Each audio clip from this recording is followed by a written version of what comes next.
for it? Forest Press or North Dakota?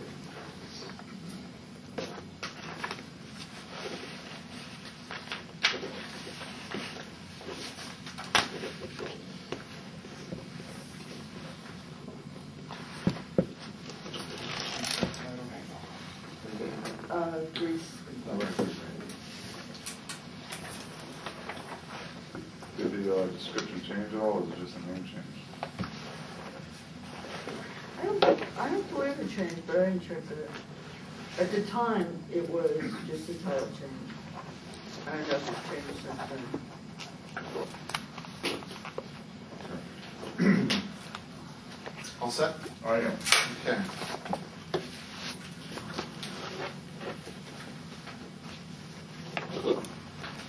It's April the 30th, 2013. This is a collective bargaining session, Pasco County and International Brotherhood of Teamsters Local 79. Jim Sheriff negotiating for the county. Barbara D. Simone for the county. John Schultes, Cooking Stadium for the union. Mike Sholey, Local 79. Bruce Lee, the 79. Ed Seedzik, Utilities.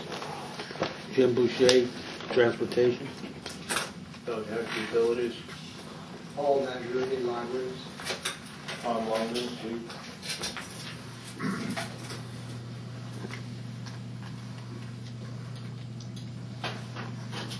I need a copy of the sign-in sheet from last time. I didn't.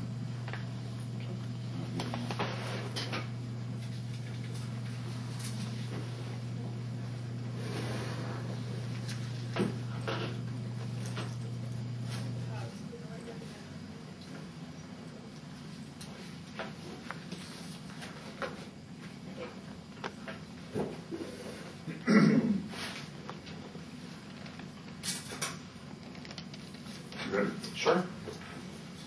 Want to pick up on the matrix? Sure. I know you guys had asked for the union to send a copy of our proposal ahead of time. However, we didn't do that. We felt it would be better to talk about it as we present it to you. Okay. So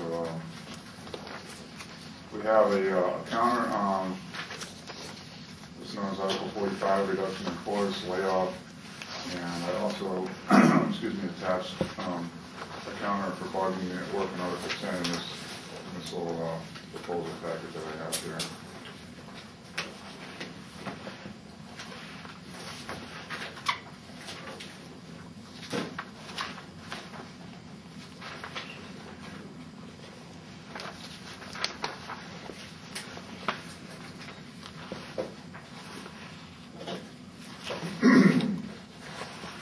And as we explained, over and over and over again how important seniority is to us, we can say with certainty that the county's last proposal would not get us a ratification vote. So we have to do something to make it acceptable to the members. And you said, well, how about working within the matrix and countering to make it work. So that's what we've done. I mean, that's what I thought I understood here.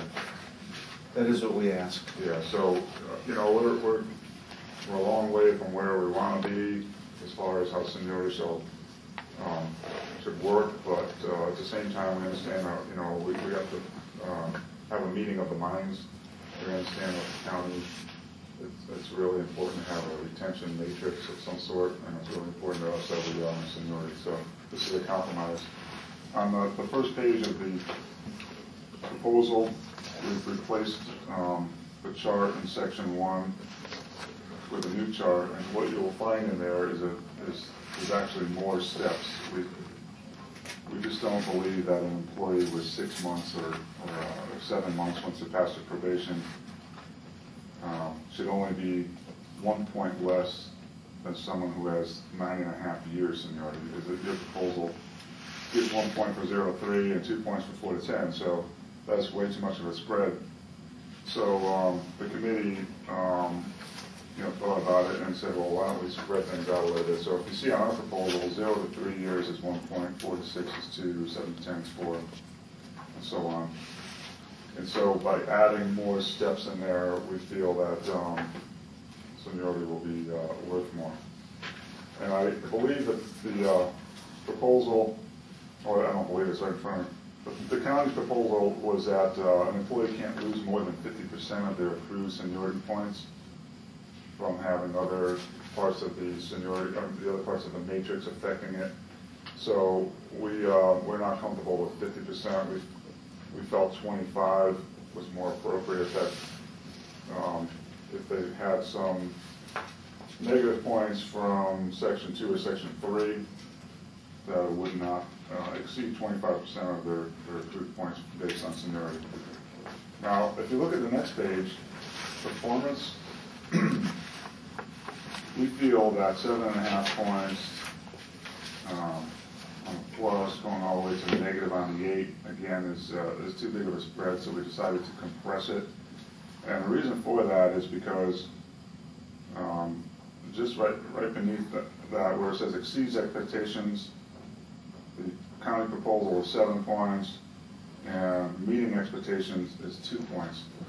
That's a 5-point spread, where if you go back to Section 1, 5 points could be basically somewhere between 15 and 16 years of seniority can be wiped out because of someone being evaluated as exceeding expectations rather than meeting expectations. So effectively, 15 years roughly of seniority can just be pushed off to the side because a supervisor likes somebody. That's what bothers us. We told you guys that all along, that we want to try and compress this thing to where there's less of a swing based on what could potentially be favoritism. So what we've done is compress that second part there where it says exceeds expectations will be 4 points, meeting expectations will be 2 points, needing improvement will be negative 2 points, and unsatisfactory is negative 4 points. So since we tweaked that to a 4 plus to 4 negative spread, then I had to adjust the chart above that in 2 to where you'll see at 4 points equals a 6%. And I don't know when the next time there's going to be merit evaluations, but when they do come back into effect, we need to kind of have them sync up with what the evaluation system is now. And my understanding is that if this contract is ratified within the next couple months or month or whatever, that this evaluations with no percentage increase would be in effect. Is that correct? Yeah, like I think we realized last time that you don't really even need that chart above any longer. If you don't that 5 merits, it doesn't really come into play. Well, I understand that, but it's in the proposal. So I mean, if you don't think that that's even necessary in there, well, I guess maybe you need to modify the proposal. I'm just reacting to what has been proposed. I think we verbally said it when we were, I think I kind of realized it as we were explaining the proposal, that you don't really need the chart. It doesn't hurt to be in there, but it doesn't, it no longer makes sense because if you go back 5 merit evaluations, and then even going forward, once we start giving increases, right. I don't see us giving 7.5%. I mean, that Well, then you shouldn't have a problem with 6%. But I just, again, we're reacting to your proposal. So Okay. if you verbally communicated that it probably doesn't make sense to have it in there, and you want to withdraw that part of the retention matrix, then we'll certainly look at that. I don't know, Mike, the committee may decide they want it, or for some reason I just thought I just needed it to sync up with the current evaluation structure of +4 versus -4.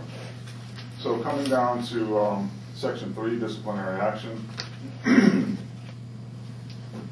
Deductions will be based on disciplines for the past 5 years and must be in official personnel file. -25 point maximum as follows. I don't know if that's even relevant, but we felt that, a written counseling, I guess, is a verbal warning. I'm assuming that's what that is. Is that what written counseling is? Written counseling, It's a documented verbal? yeah, or it's a written. Yeah, it should be one step higher than a verbal. Like if somebody comes in late a few times and I say, hey, you need to come in on time, that's a verbal counseling. But if you write it down and you say, I spoke to, John and said, you need to be in on time, that's written. All right, well then you have two steps of written. Mm-hmm. You have a written, a first written, and a Reprimand's second written. more serious.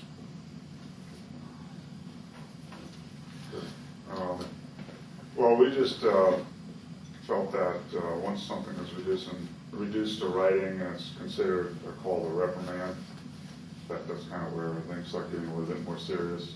Okay. So we compress that to -1 point, -2 points, and -3 points for written suspension, written reprimand, suspension, and voluntary demotion. And again, trying to get this thing to where the committee, these guys have to face their coworkers and explain to them when they say, "You got to be kidding me! You agree to a matrix? You got to be kidding me! What the hell have you been doing for?" So they're the ones that have to answer and say, "Well, listen, it is a matrix. That's true. However, it's not a bad system, and it's what we needed to do to get a contract." And so, again, we bent over backwards and stuck out the olive branch and all these other types of things that you can say to try and have a common ground here. But in absence of these changes, I don't know what to tell you as far as what we can agree to. I'm not saying that this is the do-all, end-all, but it's probably pretty close to it, as far as trying to get this committee. I got to keep you guys from revolting on me. I mean, the whole, we look around the surrounding counties and we don't have these systems. We have a very basic layoff thing, that you lay off from the most recently hired, provided that the remaining employees can do the work. And that's how it is. It's very simple. And I don't even know if a layoff is going to be, if layoff language is even going to be used in this first contract. I don't know, but if it is, then we want to make sure we're protected, that's all. And if you know in the back of your mind, because I thought I've heard you say, Barbara, that there may not even be a layoff, and we're spending not hours, but days talking about something I may not even ever. Well, that's the hope. It's been decreasing the last couple of years. I think last year was 1 or 2.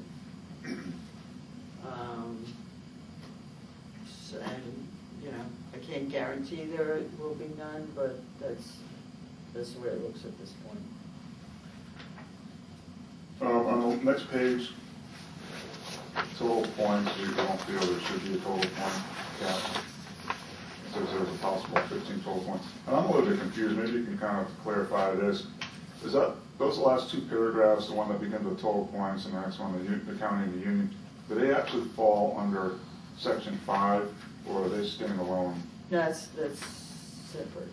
Or separate? Okay. Yeah, because the veteran's preference is either 1 or 2 points. Yeah, I thought that was, but I just want to make sure.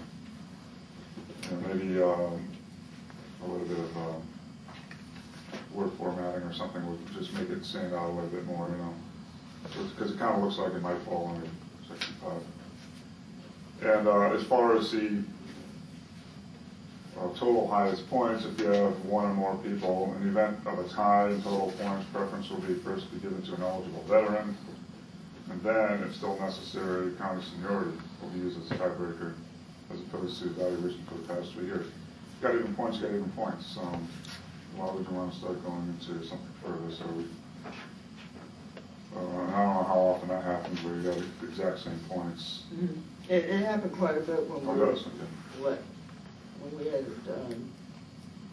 a large number of people that were being evaluated.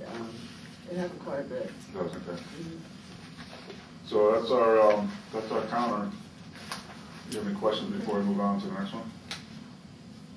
I will take a look at it. Okay. Article 10, bargaining unit work. You'll see in our proposal that there's a few changes in the second paragraph. Non-bargaining unit county employee or contractor may temporarily perform tasks normally assigned to a bargaining unit employee when there is a work backload or delay. There is a temporary reduction of the workforce. There is an emergency situation for the purpose of instruction and/or training, or when the county emergency operations center is activated.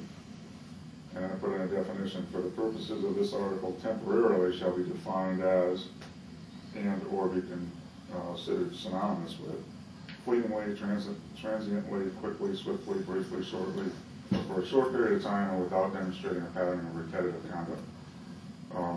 It was discussed last time that to possibly have a definition of what temporarily means. Let's just taking a stab at it. I think the very last phrase, and without demonstrating a pattern of repetitive conduct, would allow us to protest something that seems like, well, why is it every single Wednesday, or every single Friday afternoon, or every single whenever? There's a pattern, just the same way that you can probably, find an employee demonstrating a pattern of absenteeism, abusing their sick leave policy or PTO time or whatever. Much would be the same with this, that if there's a pattern where bargaining unit work is being performed by non-bargaining employees where it is not one of these listed criteria. How is it that there's a work backloaded delay every Wednesday afternoon at 3:15? That kind of stuff. So that's what our proposal is for Article 10, trying again to reach common ground here.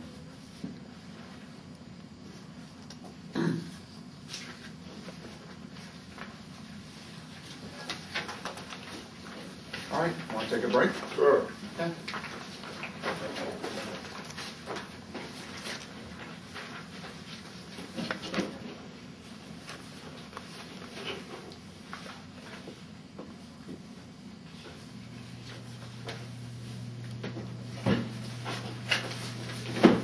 We'll be back. All right.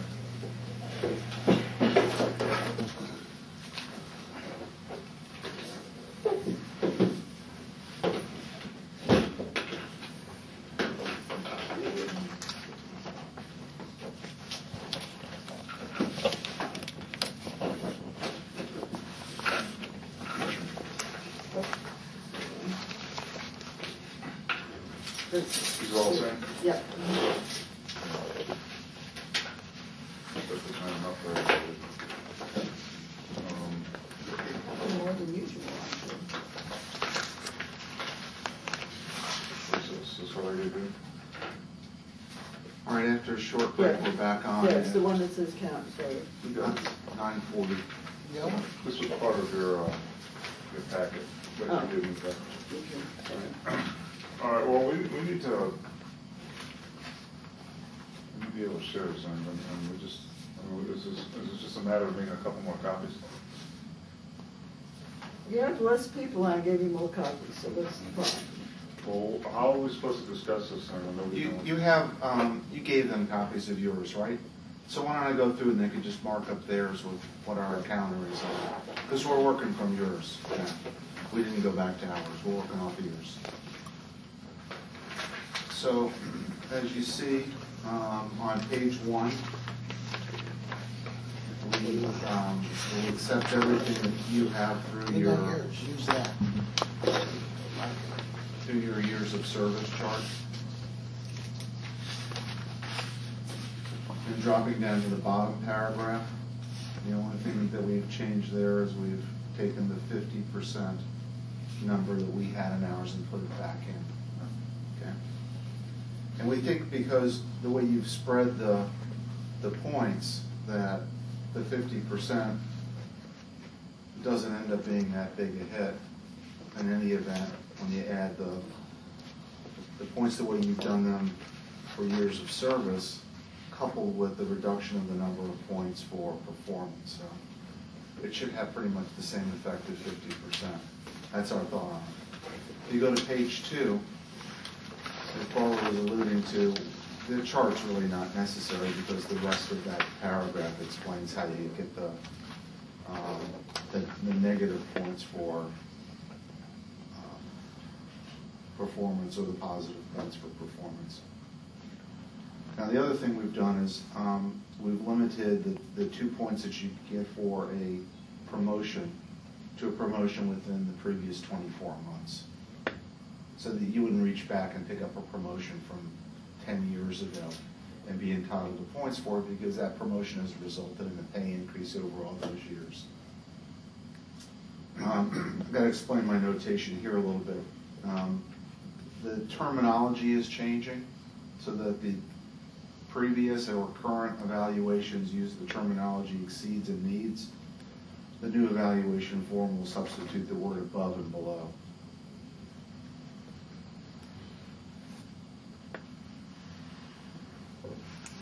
Say that again. So it's just there's an evolution above and below. Yeah, there's an evolution in language in the. Okay, but what's the? If you got an evaluation last year and it said exceeds expectation, the next time you get an evaluation that's equal to that, it will just say above expectation. So we can clean that up by saying above expectation or exceeds expectations equals 4 points. All right, but that word current on the line with a bunch of arrows coming underneath. Well, that was just a note to. So that's just a note. That's not a language. It's not a language thing. No, just a note meaning that's the. But overall score is language. So is it evaluations with overall score? Yes, that's new. Colon, And then there's no need for the reference of the percentage increases in those years because that's behind us. Okay. Then if you drop down to disciplinary action, we've made just a few changes because there could be a significant range in suspensions. That a 1 day would be the 2 points. More than 1 day would be 3 points, -3. And then a demotion would be 4. To give what is the criteria? I mean, is that all spelled out somewhere in your?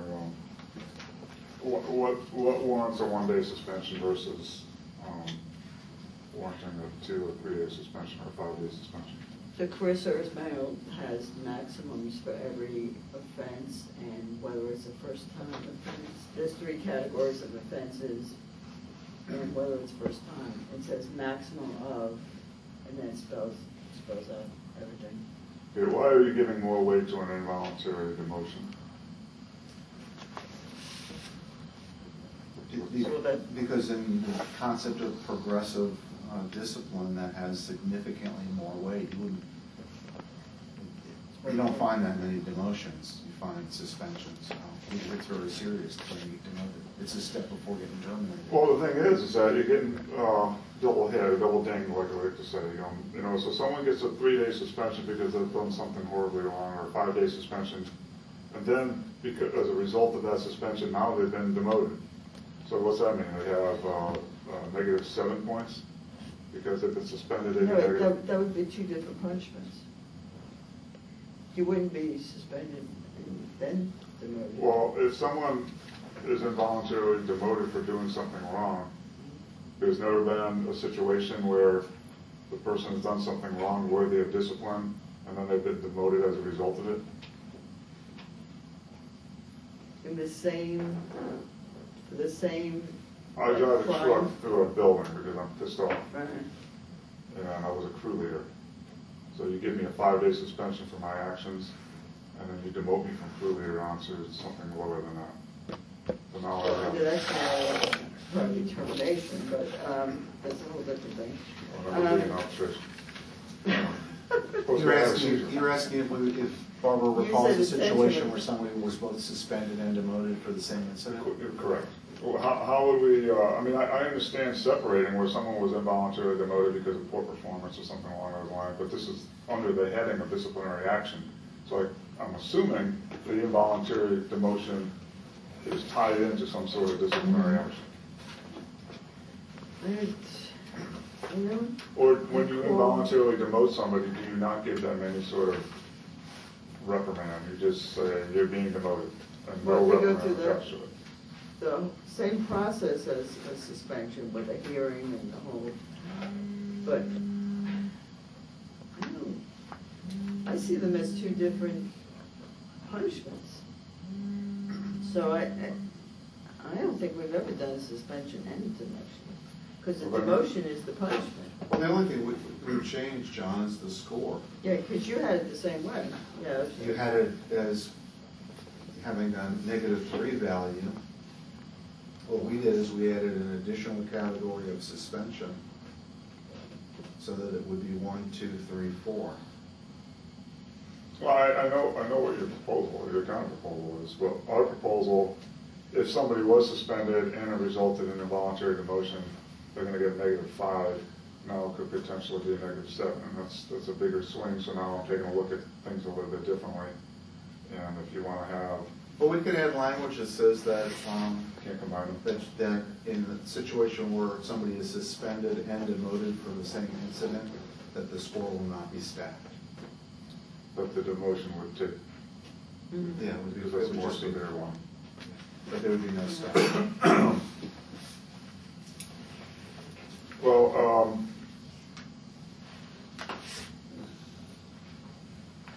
again, the changing it from -3 to -4, I mean, demoting somebody, I could see that being a result of a performance issue. You know, the person is just not performing well. I'm going to use the example of the crew leader. You promote someone to crew leader, and as time goes on, you know, they're just not being effective as a crew leader anymore. People don't listen to them, and they don't seem to take the time to want to, you know. And it's not so much that they've done something wrong, they're just not cut out for the job, or they're not performing like they once were. And so it's not a something that you would suspend the person for. You're just say, listen, it's just not working out with you in this leadership role, and so we're going to demote you down to a non-leadership role.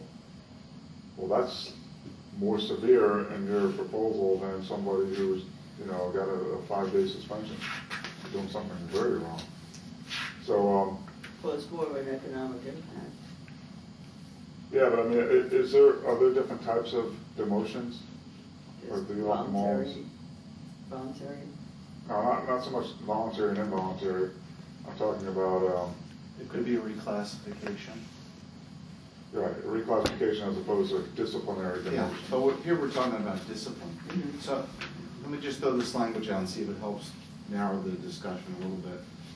So at the end of this scoring thing here, we have language that says, in the event an employee receives a disciplinary suspension coupled with a disciplinary demotion, the deducted points will be 4 points. Well, we're not agreeing to 4 points, but I like the idea of breaking that out.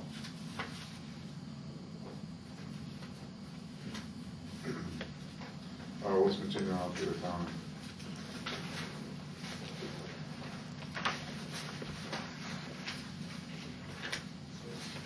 Don't want to have a joint committee? Well, we're bargaining, so this is the joint committee.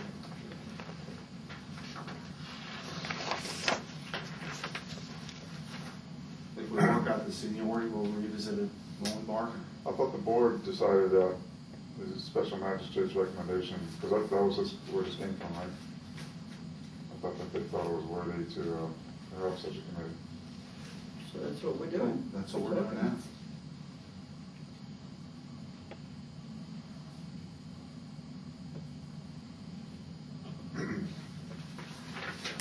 All right, and then on Article 10, I just striking out temporarily. You know, Going backwards. Going backwards. it just seemed, you know, what happened is we took a detour, and now we're hung up over trying to find temporary. I have But no, if you read the language, you know, it's clear that it has limitation, so. if we rewind the video from the last session, I'm sure we'll probably get you on tape saying maybe we need to explore defining temporarily. I agree with you, I did. I did that as a result of your suggestion. But now that you've done it, it brings focus to the fact that that's really a detour from the real issue here is, you know, our ability to assign a non-bargaining unit employee to do something. Right, well, then we're still, now that we're even further apart, because the definition of or defining temporarily was that to help you, with your request that maybe we should define it. So in response, not only did you not accept the definition, but you struck it from the language, meaning that now you can perform tasks permanently. No, because what you've got is, you've done something as well. You've stricken the clause by way of example and not limitation. So now we're reduced to just these specific causations for using somebody that's not a bargaining unit employee. Okay, well, I'm just going to get... And what we've said is, okay, we'll accept that. We'll accept it by way of example and not limitation deletion. But we have to emphasize the importance of the reduction or avoidance of overtime. That is an important, it must be clear to you, that that's an important inclusion for us. I understand, and like I've explained umpteen times until I'm blue in the face, that those, the criteria that's in there will reduce or avoid overtime. And without that criteria, you certainly would incur overtime. So I'm not necessarily hung up on striking temporarily, and if we're going to strike by way of example, not limitation, but the reduce, avoid overtime is the big hang-up. To have no other reason than to purely just reduce or avoid overtime, that I can flood the place with temps, I can flood the place with management people, that's not acceptable. And so, if we're going to take that word temporarily out, all the more, because you could do something permanently, because there's a permanent work backload or delay. So every single day, 365 days of the year, I can have someone, a non-bargaining employee, perform that work. That's what your new position could be, and this contract language would support that. Well, you're right. It could do that. That's not our intent, and that's not the way it works operationally. But you're right. That could happen under the language. So let's talk about the language then, since it's not our intent, and that's not an operationally sound way of doing business anyway. Let's focus on the real issue, which is we want to be able to reduce or avoid overtime for fiscal purposes. That you can't spend money that you haven't appropriated, and if you get into a situation where you're running short of what the appropriation is for wages in any particular category, the first thing you do is you eliminate overtime. Well, I call that poor planning. If you can't create a budget based on your needs, then you need a new person creating a budget. Because if someone says that I have a department of 25 people or a section of 25 people, but you know what, we need to cut that department down to 20 people, it's natural to understand that if the staffing requirement is 25 people and you cut it down to 20 people, you're going to have overtime. But to get around that, you're going to have temporaries working in there at $5 an hour or whatever minimum wages, $8, $10 an hour, or you're going to have supervisors performing work there on salary to make up that shortfall in staffing. That's where it becomes unacceptable. All right, so help us with the overtime issue then, and then we'll be able to take the clause in the contract to budget and finance, and they could, they'll know exactly what they could do. Are you agreeable that we could add language that would say that no bargaining unit employee will earn X percentage more than their base salary in overtime? You already talked about having overtime caps. Would you agree? And I don't think that serves you a purpose, because what are you going to do? Oh, it serves a purpose with respect to the budget side of it. I think we're being very fair and very reasonable when we say that under certain circumstances that you're allowed to use non-bargaining employees to perform bargaining unit work. And I don't understand why you would not perceive our proposal to be fair and reasonable, other than the county has an agenda. The county has an agenda to dwindle things down to a skeleton crew and use non-bargaining people at a reduced rate. That's what the hidden agenda is. I see it clear as day. That's what the agenda is. Because otherwise you would say, you know what, the union's right. You see that in what? In the language that we've proposed, or you see it in some operational or budgeting? I see it in the desire to hang on to that clause to reduce or avoid overtime that this whole thing is boiled down to that phrase. John, that's safety valve language. That's not a plan to reduce or avoid overtime. It's a safety valve to allow work to be performed. That's all. Okay, listen to what you just said. The phrase "to reduce or avoid overtime" is not a plan to reduce or avoid overtime. That's what you just said. That doesn't make any sense. No, I didn't say, I said it in the context of saying more than that. Don't cherry pick a word or two from a phrase and try to turn it to your advantage, because it doesn't work. There is no advantage, and there's no advantage to accepting this language, so it's rejected. Okay. That would be the only reason that I see of you wanting it to stand alone, instead of tying it in with something. There's no other reason that you can come up with but what John just explained. I could tie it into something. I could tie it into a cap on what bargaining unit members can earn in overtime. Okay, and only when they reach that cap can we implement a non-bargaining unit employee's right to work to avoid the overtime. If you apparently have given this some thought, what would your proposal for a cap be? I haven't given a specific number of thought. I posed the question to you. What cap would you be amenable to? What percentage And of how base does cap wage? work? And I'm not a stranger to caps. I have negotiated a contract that has overtime caps, and it didn't work for the employer. But regardless, how would your cap structure work? Would it be department-wise? Would it be employee? It would be employee-wise. Each employee. So that, let's just say you're somebody that, for whatever reason, you're constantly getting overtime. Okay, you're the person that either management goes to, or you don't. Maybe the only person that steps up and says, "I want to work overtime," and you get to a certain point, some percentage of your base salary. Where you're now exceeding that, that's would be my cap. Okay, so then we would say to you, John, appreciate you stepping up to the plate, but you can't work anymore overtime. It's time for somebody else to earn. Someone else in the bargaining unit. Oh, yeah. Well, I'm not necessarily opposed to that. I am certainly opposed to, Doug, you've gotten 20 hours overtime this past month, so now I got to give your work to a temp. That we have a problem with. But Doug, you've been sucking up a whole lot of overtime. Thanks for stepping up, but now I'm going to stomp on you, and so I'm going to give it to Bruce. I don't have a problem so much with giving it to another bargaining unit employee, because that's our whole mission. Is that That's the bargaining unit security I'm offering the bargaining unit as a whole in exchange for the language to reduce or avoid overtime. But we always have the right to contract out, or We used to, we used to. So we'll take a look at We the used to, Jason. huh? What do you mean? You're implying that we don't? It's a management right. I get that. Caucus. Take a break. Yeah, that's what caucus means. How long you need? Oh, probably 15 minutes, 20 minutes. So 10, 20.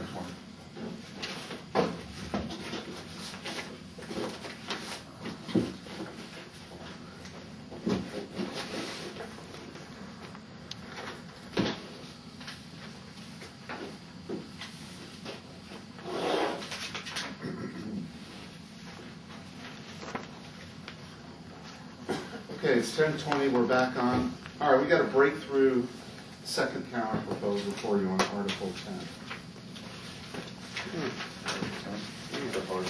Yeah. Yeah. Oop, hang on, I can keep one for myself. Actually, I have enough copies.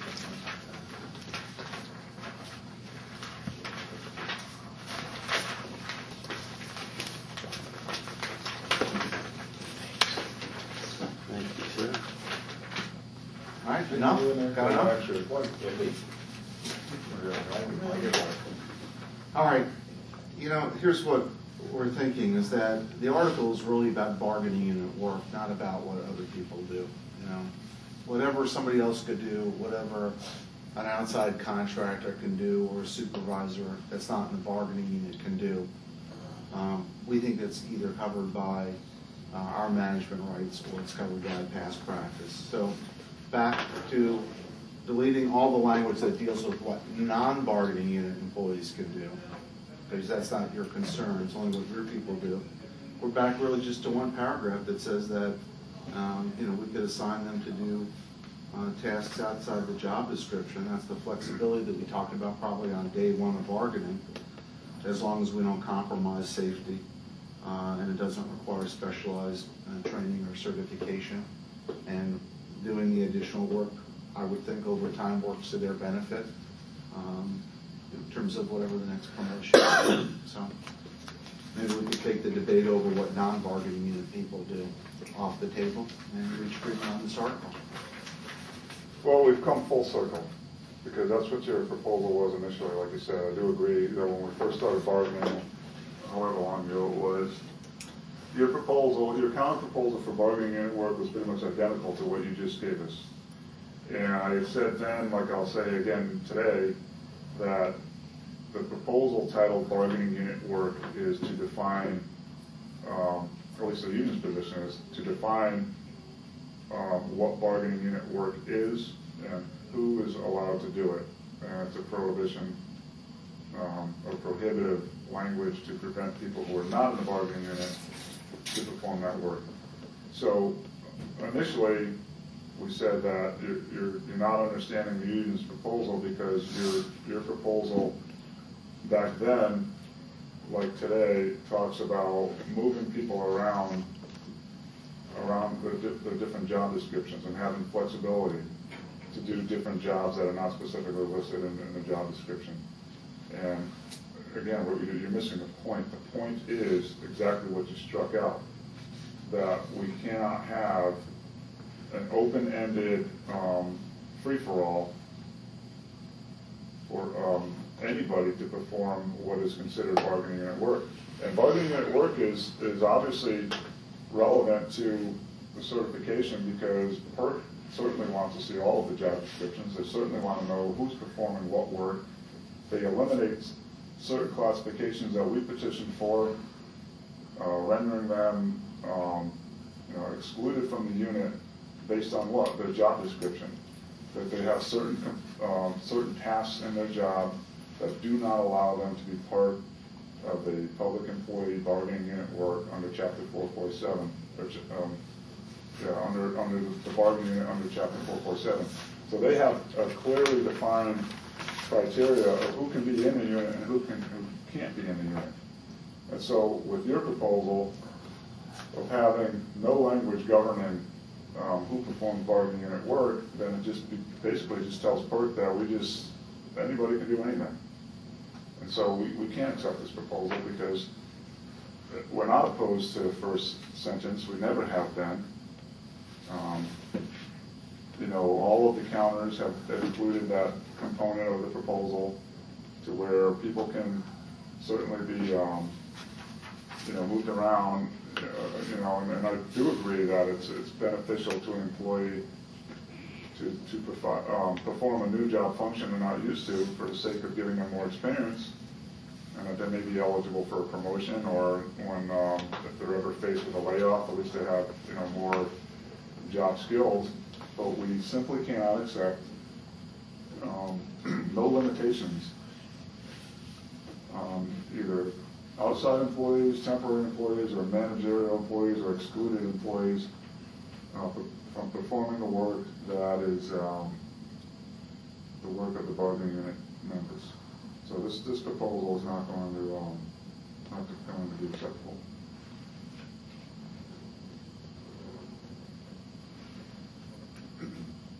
I think we're getting close, and now the train's kind of derailed. All right, does anything I'm saying make sense to you, or do you not understand? I'm sure you do.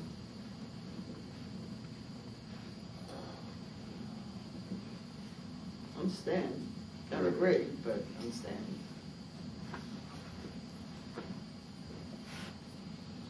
Just trying to find a way to break through and get one more article off the table. I'm interested in doing the same, Jim, but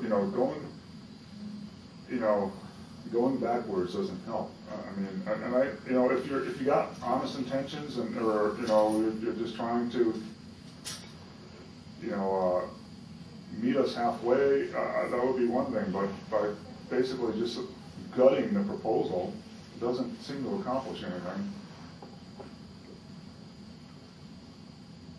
And there's a fundamental difference, I guess, when the union's simply saying that the employer has to have a reason, a legitimate reason, for going outside the confines of the bargaining unit to have employees perform work. Just have a legitimate reason, that's all. Other than just to simply say, I don't want to pay anybody overtime. And you've heard us say, and I'll say it again, that you can bring people in from other departments because there's a work backload or delay, and there's a mass sick out. 5 people called out sick on the same day because of swine flu. You have a temporary situation, it's an emergency situation, or you got to have 5 people trained on this new machine, and now you got to bring people in. We get that, and we're willing to accept that. And I don't think we're being unreasonable at all. I think we're being fair. It's pretty much traditional language. It's boilerplate language throughout the labor movement. You guys are trying to do something that's not normal. We're trying to do what most contracts have. All right, we don't see it that way. We think you're being unreasonable, and I think you're being dilatory. And every time we raise something that tries to do a breakthrough business. Just 5 minutes. I just don't want to talk it. Okay.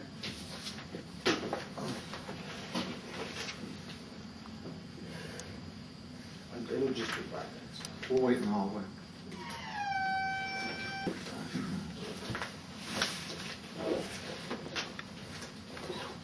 So you're on 45? Yeah, 45. We can go to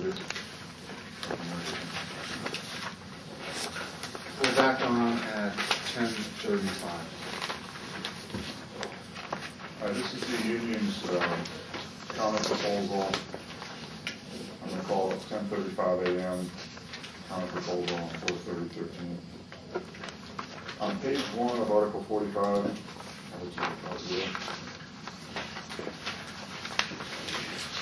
our counter is to split the difference, and on the bottom paragraph of the first page, employees cannot lose more than 37.5% of accrued Section 1 seniority points, salary between 50 and 25. On the next page,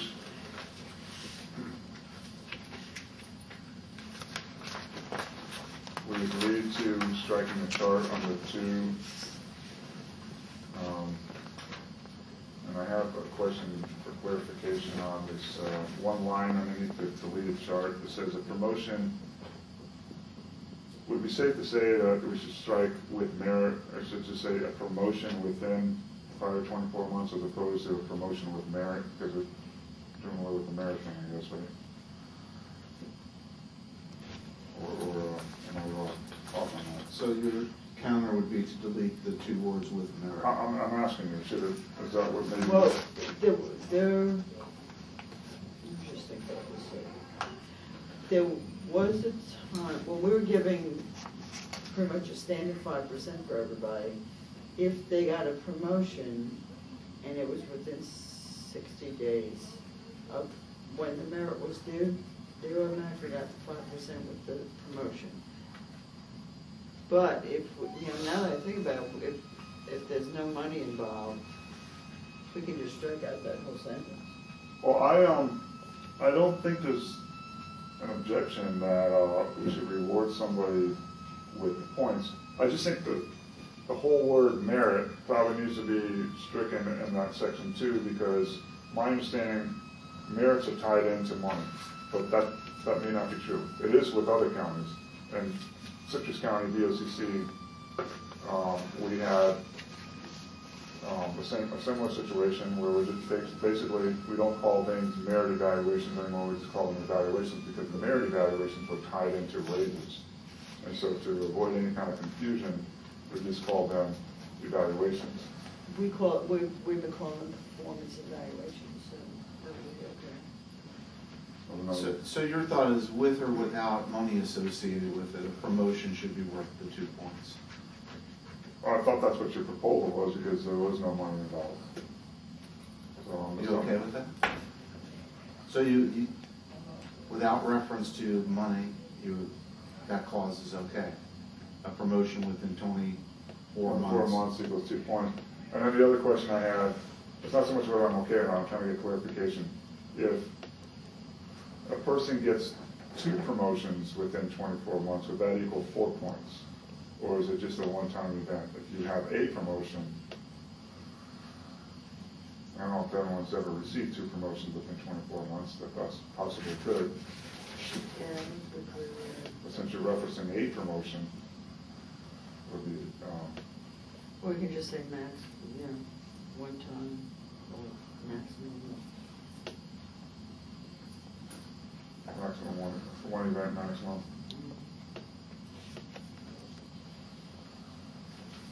Well, somebody that's gotten 2 promotions within 24 months, let's assume that they have no discipline, because they probably would have gotten the promotion. Probably wouldn't be on the reduction list to start with. They should get a pass. Right? Because that would be a superstar.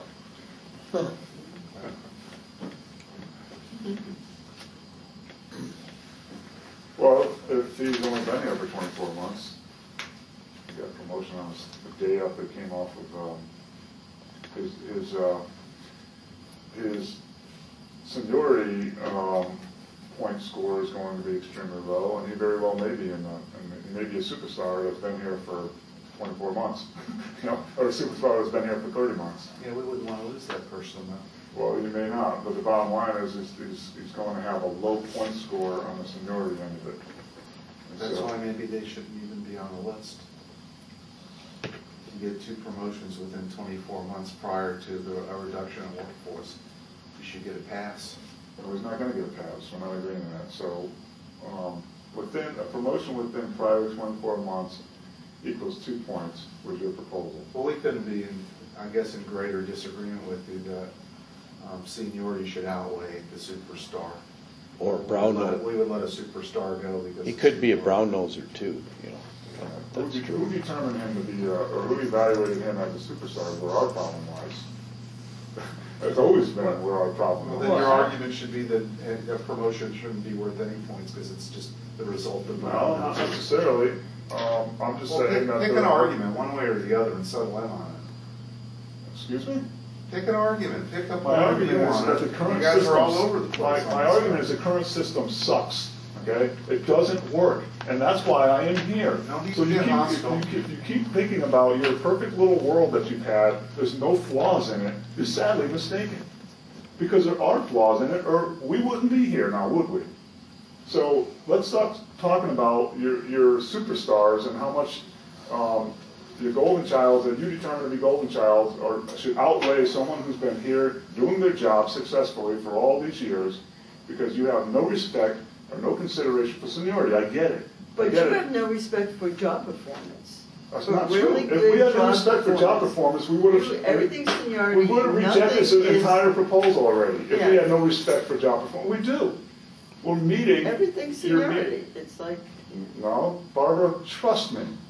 I wouldn't be having this conversation if everything was about seniority. We wouldn't be talking about your proposal that gives significant points for things outside of seniority, would we? So we've come down to your level to give some evaluation point scores, and so we're doing that. We're talking about it. All right, so we've answered some of your questions, I hope. What's your position on that clause that deals with promotion and its value?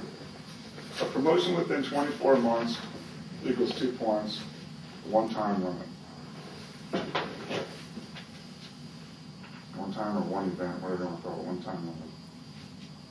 In parentheses. We're fine with evaluations. Hang on 1 second.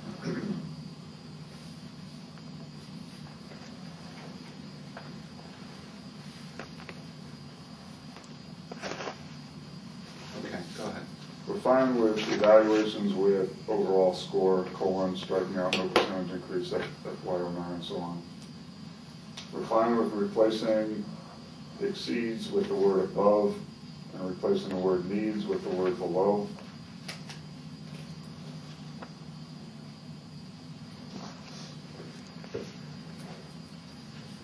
And we have, we caught up? Yeah, actually, the way it would read would be above or exceeds, and below or needs. Well, that's changing what you just came here for. right? Let's So now try I to have- explain what the current meant. The new ones will have above, the older ones will have exceeds. So we have to, that should say above expectations or exceeds. Okay, well, I see a strike through the word exceed. So now it says, now the proposal's above or No, exceeds. it's not now. I explained it to you. You asked me what the current meant, whether that was part of the language. I said I used it to point out that that's the current terminology. Right, but you have a strike through a word in my world, that means you're deleting the word, but it's not being deleted. So it's above or exceeds expectations. Right, have it your way. Okay. You could Below or needs. You could retype it the way you think it should be. It's your proposal. No, I've it's never seen our- a proposal that, hey, I know I struck through that word, but, you know, it's really not struck. You're wasting our time. Let's move on. You've been wasting my time ever since you came here. All right, so moving down to the bottom, written reprimand is -1 point, suspension, 3 points, and then in parentheses behind that, it's a right of it, 1 to 3 days. And then -3 points above 3 days suspension. So in other words, if someone gets a suspension for 1, 2, or 3 days, they get -2 points. If it's beyond that, they get -3 points. And then return involuntary demotion to -3 points. And then put, I didn't write down what your clause was, but mine just says no stacking of points for same event.